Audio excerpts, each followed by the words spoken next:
Yes. Are now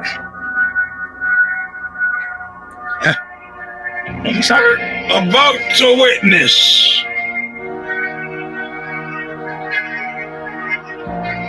the awesome,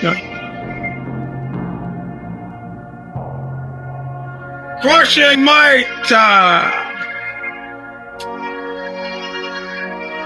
of the Eugene S. Robinson Show. Ready? Stomper!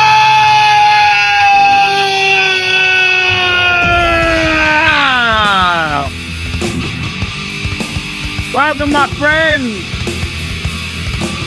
to a show that seemingly never ends. This is the Eugene S. Robinson Show. Stop. I'm your host, Eugene S. Robinson. This is 337 Eugene S. Robinson Show. Stomper.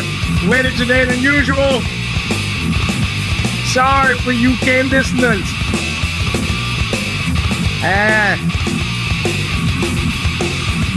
Eugene, why don't you wear a mouthpiece? I will, but gotta fit it, then I get lost interest. Anyway, let's let Bob Riley sing us in like he has every single week since 2007. Off of Stigmata's The Calling of the Just, still available from Revelation Records in Huntington Beach, California. This song is All of Nothing. We're at Huntington Beach. Where's that? It's where they shoot you to death in the nightclubs. They hit your car with a hammer, and they run your mayor pro tem out of town, open up a substandard restaurant somewhere in the vicinities of Central Florida. Listen well. I'm on my way back to nowhere. I took my time with a Good night, Steve. Now I'm taking a Real good look at you. Now I'm taking a Real good look at your face. I'm on my way back to there far. We didn't play back and forth always. Nothing. All right. Oh, that's my granddad. Let's see if that still works. Yes, it appears to still work. Welcome to version 3, 7 of the Eugene S. Robinson Show. Stomper. I bit my tongue. You guys see what? Well, if I wasn't talking such a huge amount of crapola when rolling at jiu-jitsu, I perhaps would not have done that.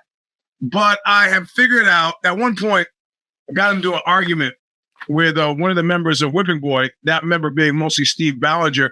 And he's like jumping around, it's distracting you with your dick flopping out, jumping around. I was like, yo, it is JW on time. It's like, yo, if you want me just to stand there, fine. I'll just stand there. See how you like that show. Well, I tried to stand there for a song, and then I felt like Elvis. Music I'm looking for something to stick under the computer, so it's even the music got me. How about this? We'll do this. You can't tell, except for the fact that everything looks like the cabinet of Dr. Caligari. How do you like that? A reference to Dr. Caligari. There, that's as good as it's gonna get. So I tried to stand there, and I couldn't. The music got me. So this is the same sort of deal, Well, oh God, I tried to roll in jiu-jitsu by being quiet. I understand some people. One guy even talked to me. Said, hey, man, you're kind of an ass. You don't have to do that. That's why nobody wants to roll with you.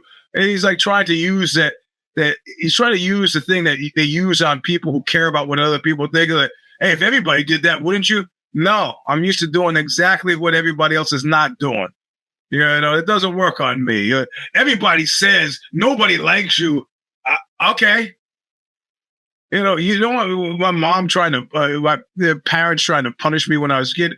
Go to your room. Oh, that's terrible. I gotta go to my room. Okay. Oh, she'd check on me an hour later. I'd be reading and laying on the bed, putting together a model or doing whatever. That was no curse for me at all. But being quiet doing a roll, can't do it. Guy starts to move, clink. No, I don't mind hearing the click noise. Click, click, click, click. But once you don't hear the click, that you got a problem. Like that time I was doing dumbbell inclines with 100-pound dumbbells. Bang, bang. And, you rock them back on your leg to sit up. I rock them back, and they slid down my thigh. And in that spot, they slid. So I rock them back to sit up.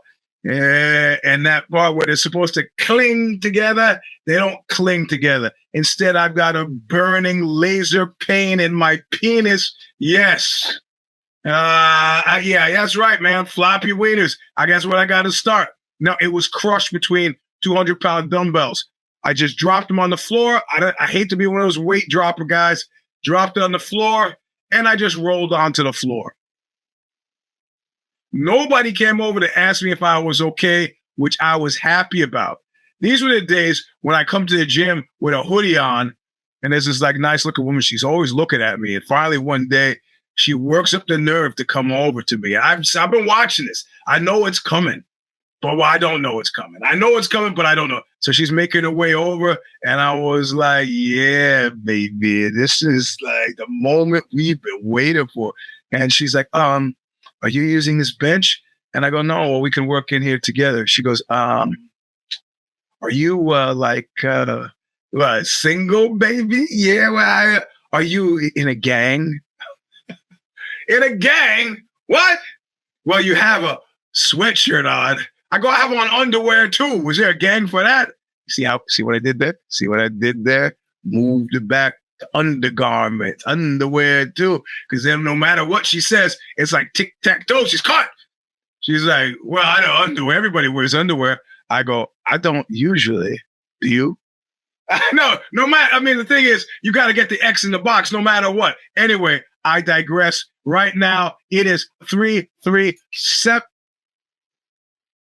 I can't get the thumb. 7. Eugene Robinson, showstopper. Let's just the fights that I'm actually excited about. I'll just say that at the top before I get the pro forma boilerplate stuff out, which is the end of the month is coming. It's coming this week. As you know, I got to pay June $100 a week. Do all the work she does on the show.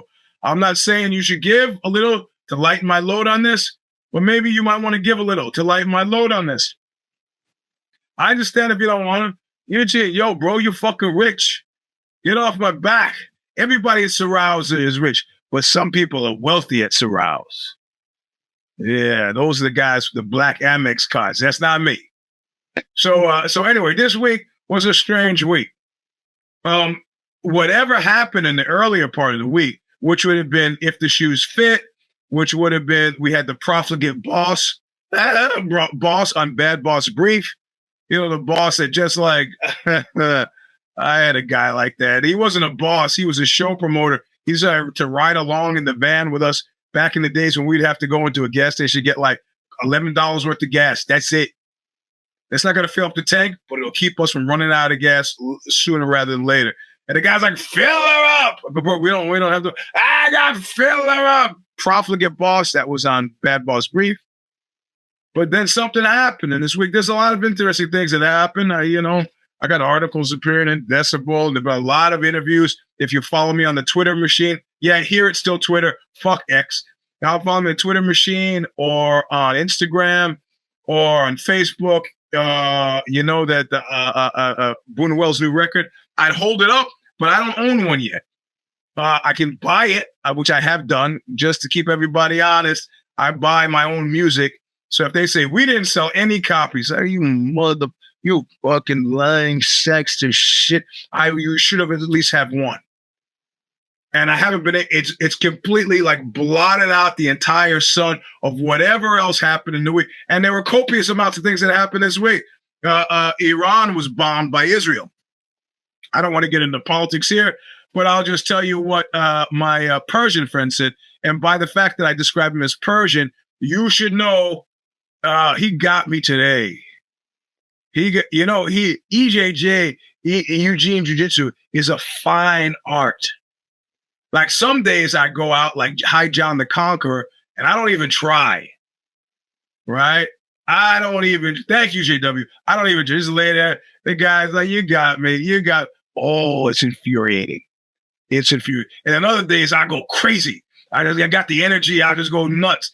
So the other day, this guy was just brutalizing me. He had to get yellow carded by somebody else who could see me actually getting angry. And then just like guy he got mother's milk, crotch in the face. Guy's there's a blue belt.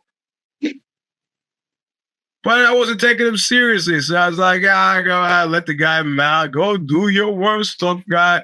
So he just murdered. I said, okay, I've been laying in wait for him. Laying in wait.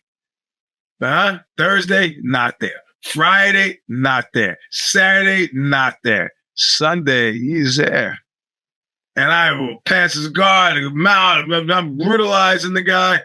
And right with like 10, 20 seconds left, the guy taps. What would you tap to? He goes, oh, my jaw kind of hurt. I was like, I know what you're doing. You're not doing this to me. I do this to you. You don't do this to me. So now murder all the time, 24 hours a day. Everybody gets it, which ties into the Substack. Murder, Substack, all goes together. In any case, he's Persian. The fact that he introduces himself as Persian indicates that he doesn't believe in. He's not a current support. He's not a supporter of the current regime in Iran. And I said, so what do you think about the bombing? When he goes, I'm glad. I'm glad. I don't like the current regime. I want them out. He said the only person in his family who was bothered was his mother.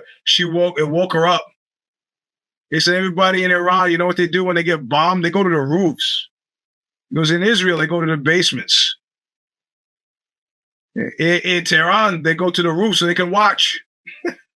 So they go. It's like 4th of July for them. They don't care. They killed four people died. You can't get more strategic than that. 4 people died, and those people were soldiers. And nobody's happy, but it's a loss of life. But this was performative.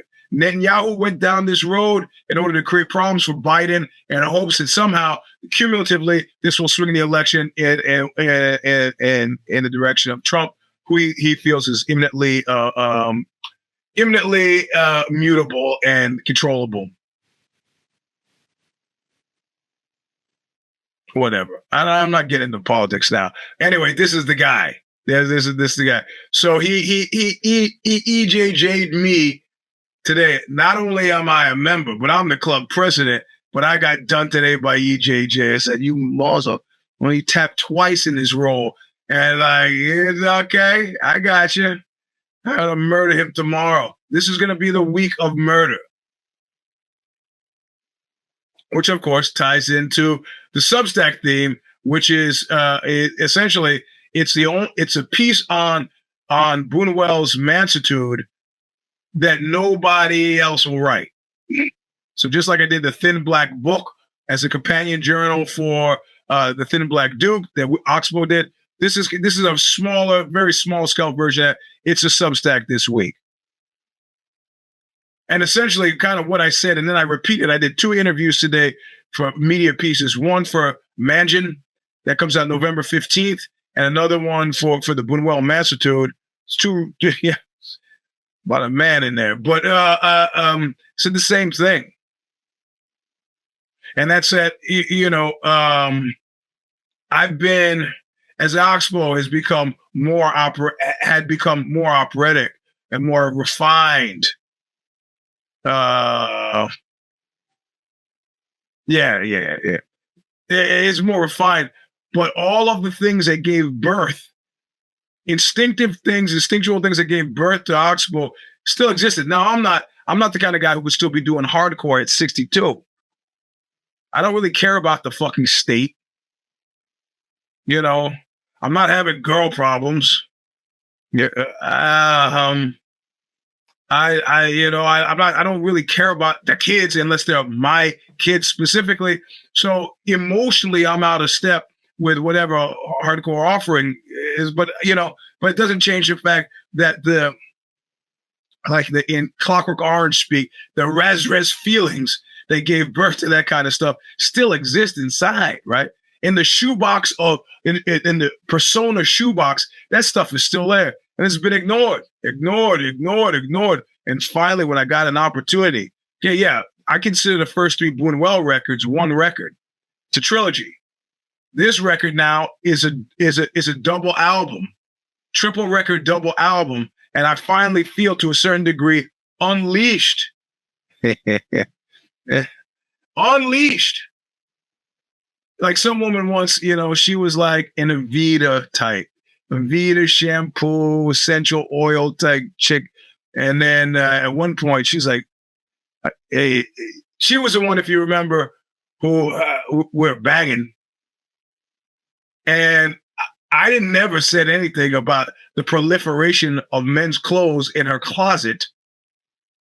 I just figured they had a loose roommate arrangement because there were a bunch of people in the loft, a bunch of people lived there.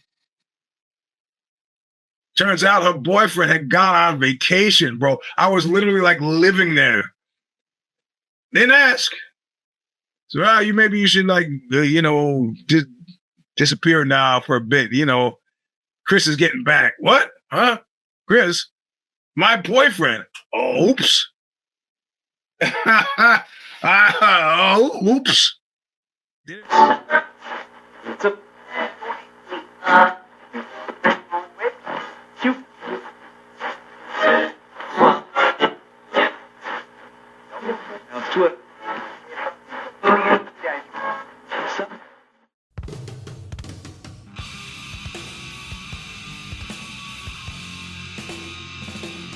Anyway, that's the end of the show.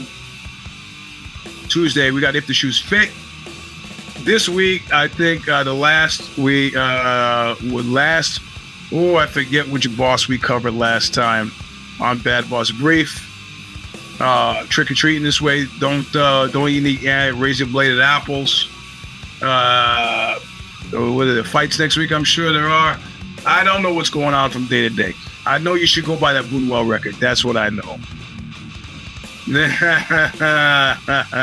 I know, man. Yeah, she's like, she did a good job.